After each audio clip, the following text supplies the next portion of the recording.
for cycle 63, momentum day A. We are changing up the beginning portion. We're gonna do 1 minute AMRAPs, not our 2-2-2 drills, to try and give a different variety and see what the feedback is. So let us know what you think about these. We think this is gonna be a fun way to add a little cardio, get a little heart rate going, almost a little Metcon type situation in the beginning, okay? So we're gonna do a 1 minute AMRAP, so it's 1 minute of work, 1 minute of rest, and then you're gonna switch to that next AMRAP. We have 4 groupings, and you will do that 2 times through. Sometimes I confuse my numbers. So your first minute with that AMRAP is gonna be a switch jump and a star jump. So for all of these movements, they're gonna start with 1 rep of each and then add a rep every time they come back, okay? So let's see this down a little bit. So that switch jump, right, if it's my first time, I'm gonna start with that right foot, jump, jump, that's 1, and then I go right into my star jump, okay? So I come back around, now I'm going 2, 1, 2, 2, okay? And so on and so forth. Like all of our true AMRAPs, please encourage your members to take rests as they need and jump back in when they're ready. We're not trying to force them to work the entire 60 seconds. We do not want them to hate us in just the first minute of their workout, okay? So let them rest. If they feel like they're starting to struggle or you notice the form quality is dropping way down, encourage them to grab water and jump back in when they're ready so that they can finish the AMRAP out safely. As far as regressions for these 2 movements, if you have somebody who's not gonna jump, you can step it into a reverse lunge, knee drive, reverse lunge, knee drive, okay? Or if they still don't want, or they don't feel comfortable doing the reverse lunge because of knee pain, you can grab one of those 6-inch boxes and you can have them do a little mini step up. Just make sure that they are alternating sides with that one. For the star jump, you might have somebody who doesn't feel comfortable doing a full star jump, legs all the way off the floor, but maybe they feel good with a jumping jack, okay? Because that input in the floor is going to help some folks, okay? Because when legs are up, not touching any surfaces, you have a greater plyometric challenge. You can put more stress on the ligaments if they're not properly engaging the musculature, so they could have something going on that allows them to not feel as comfortable in a full star jump, but a jumping jack could be fine. If you have somebody who doesn't feel comfortable with either, right, you could do this step out. That would be 1. They would go back to their switch jump or their switch jump variation, jump switch or jump switch variation, and then they come back for 2, okay? So adapt that as you need for your members. For second minute AMRAP, your 2 movements are gonna be a plank shoulder tap and a push-up. For both of these movements, I want to highlight, if people are not comfortable doing a full on the ground plank shoulder tap or push-up, please try to encourage them to elevate the hands onto a surface before they opt to drop the knees, okay? So for your plank, you're coming into that full plank. Fingers should be parallel and directly under my shoulders. Okay, so we're coming here, feet are hip width, plank. We're going 1, 1, 2, 2. Pushing through those toes. 1, 2 for the push-up. Okay, so from the front, you can see that I'm directly underneath. Okay, the reason we would rather them elevate the hands than drop to the knees, because on the knees, many people are gonna be here, and even as I drive my hips forward, I'm not getting that stiffness, that tension from my legs that helps me have a really nice push-up, okay? So I'd rather you come here and elevate the hands. So then once you come back around, now we're adding a rep. Okay, so we got 3, 1, 2, 3, okay? Again, encourage them to take rests as they need, jump back in when they're ready. Minute 3 for these AMRAPs. We're gonna do a punch and a burpee, but no jump, okay? Because we already have those other jumping exercises in that first minute. So you are really going to punch here, right? Punch, punch, punch. Don't have them stand square, right? This is our strong stance. I also am gonna defer to all of our boxers as coaches. We love having you, right? So making sure that they have that power drive. Boxing coaches, if I am saying something incorrect, call me out on it, okay? But you're gonna do a punch, 2 and 2, and you're gonna go burpee. So that burpee, you're gonna start in standing, taking hands down, jumping out, come back tall. Hands down, jump out, come back tall, okay? If somebody doesn't feel super comfortable with the burpee, you can have them modify it to where they're just coming hands down, step out, step in, come tall. Use your imagination with that one. Your last section for this new opener on Momentum Day A is going to be a lateral lunge and a squat, still in that same style as the 3 previous AMRAPs.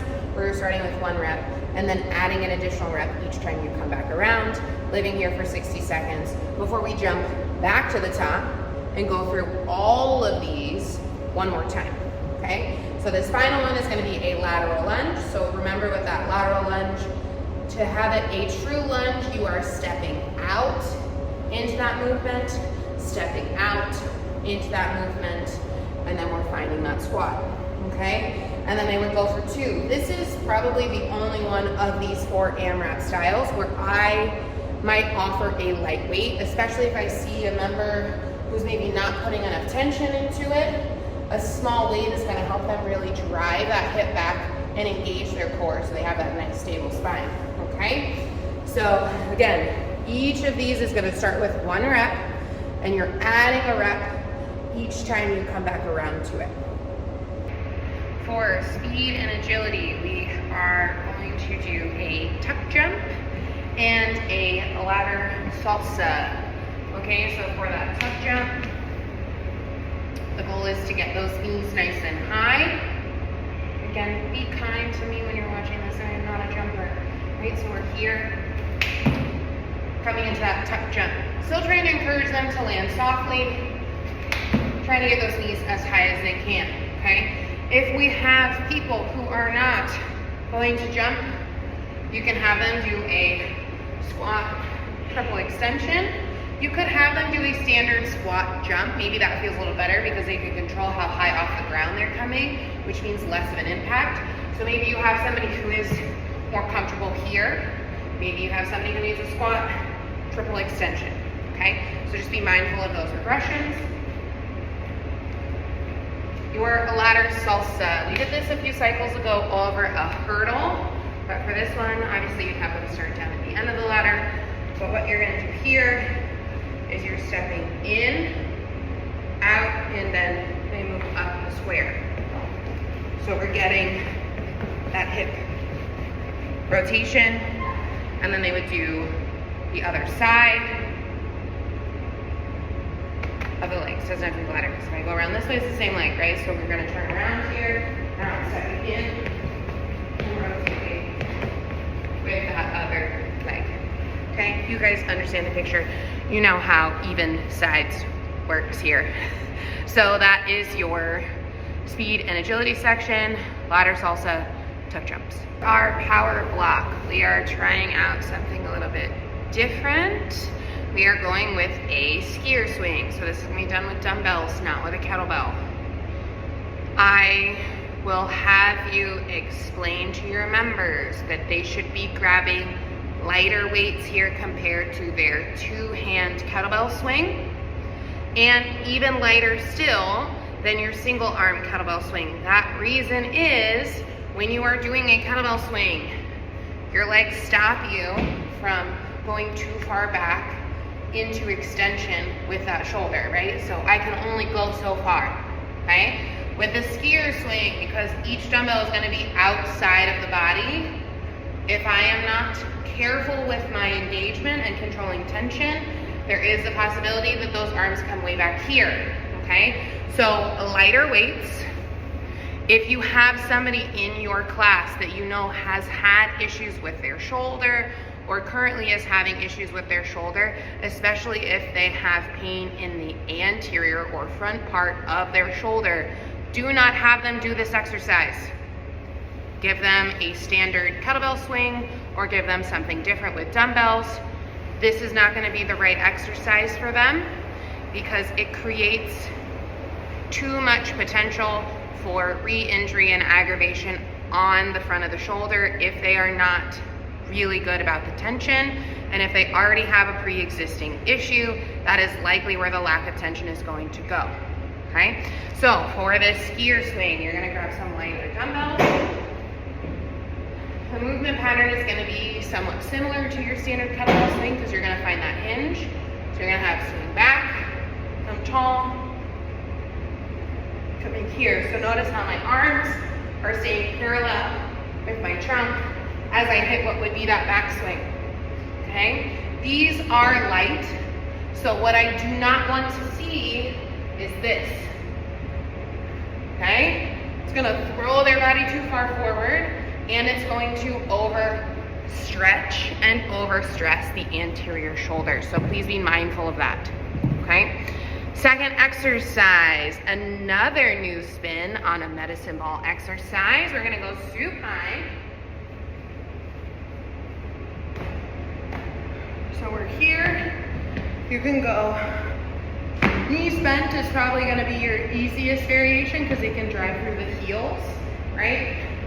Trying to drive that ball up. You can also go fully straight here, so they're not gonna have as much drive through the legs, but you still want to make sure their back is nice and flat, really driving high. Or if you want to add an extra challenge, bring those legs up and hit that medicine ball pass. If you do not have medicine balls at your location, we're going to grab that kettlebell and we're just going to do a press versus a ballistic pass, okay? So for this one, you're going to have them hold the bell of that kettlebell. Nice strong floor press. Again, you can play around with those leg options, whether they're anchored to the floor, they're straight out, making sure that that rib cage is packed down even though the legs are straight, or maybe they're coming back into sort of that dead bug press we had 2 cycles ago. Okay? So those are those options for your power block.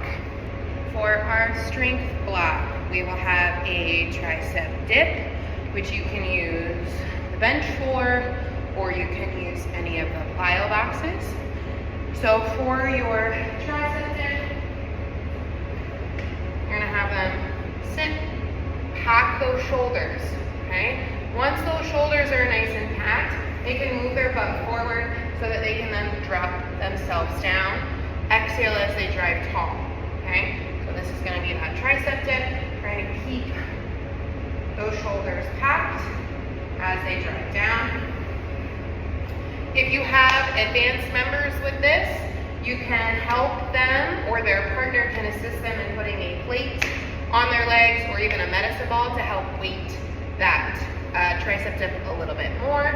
If you have members that are complaining of anything going on in that shoulder, you can have them switch to an overhead tricep extension, just because that takes usually the shoulder discomfort out, or you can band to the Kleenex and have them work on their triceps here into that tricep extension, because now we are completely taking the shoulder out because we're staying at neutral. Okay? For your Bulgarian split squat, you can use our benches, or a lot of the studios have the actual kind of roller where you can support the ankle on for that Bulgarian split squat. For this one, you can use kettlebells or dumbbells to weight. You can go single in a goblet, you could go suitcase, you can go racked. Wherever you feel like that challenge falls for your member, or where they feel like they're at, right? Maybe you wanna create a little mini progression for them throughout momentum. You start with goblet, you start with a single rack, you finish in a double rack by the end of the 4-week cycle, okay? So for this, I'm gonna have them bring that foot up. At this point, you wanna make sure they're not super tight, so you might need to help them figure out where that best distance is from the bench for them. so that they can really drop down and keeping that core nice and tight. Driving through that front heel. Big exhale as they come tall. Keeping those shoulders packed if they are using that weight, okay? For our balance and body weight section, we're gonna have a Pallof hold with rotation. So I realize this isn't the best angle, but basically what we're doing here, so I have this anchored at a point. I want my arms to end up being perpendicular to that anchor point, okay? So this is your Pallof press. So they're going to hold, and then they're going to rotate, and then come back to center. We don't want to undo our tension. So coming back to that center point here is as far of a release or relax as they're gonna get. So keeping tension on that Pallof hold, rotating through, coming back, okay? So here, I'm really anchored to the ground. I'm rotating, holding center. Rotating, holding center.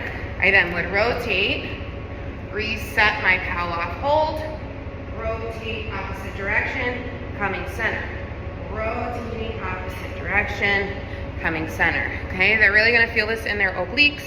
Some individuals might also feel it in their low back. So if somebody says they're feeling it in their low back, ask for clarification, because this exercise works your multifidus muscle, which is a small grouping of muscles throughout the lower lumbar area, and it helps stabilize the spine. So it actually will work on your anti-rotation. So as you're holding, it's working, and then as you're rotating out, you're gonna stretch one side. So if somebody says they feel it in their low back, just clarify if it's muscle tension or if it's pain. If it's pain, they might need to just go to that Pallof hold with a nice strong breath, relax, switch sides, okay? If you have questions of that, let us know. Your second exercise for balance and body weight is going to be a single leg calf raise. Single leg calf raise into a hold. So they're going single leg, and they're holding. And then halfway they'll switch. A way that you could progress this, adding dumbbells, adding kettlebells. You also could, because they're gonna go 3 rounds through, maybe the first couple weeks they're switching at the half, and then 3rd or 4th week, side 1, they're gonna hold the entire time on that right side. Round 2, they're gonna single leg heel raise and hold the entire time on their left side. 3rd round, they'll have to split it halfway through, okay? So have fun with that one, play around with it. Calves are really important to strengthen. They're actually one of your muscle groups that is the most active throughout the entire gait cycle. So that's my little fun tidbit that I tell my members in class when we work on calves. And it is often a muscle that people neglect because it's so small, but it's mighty. So this is a great workout for them. And it also helps with knee health. So give them those pointers and have fun with Momentum Day 8.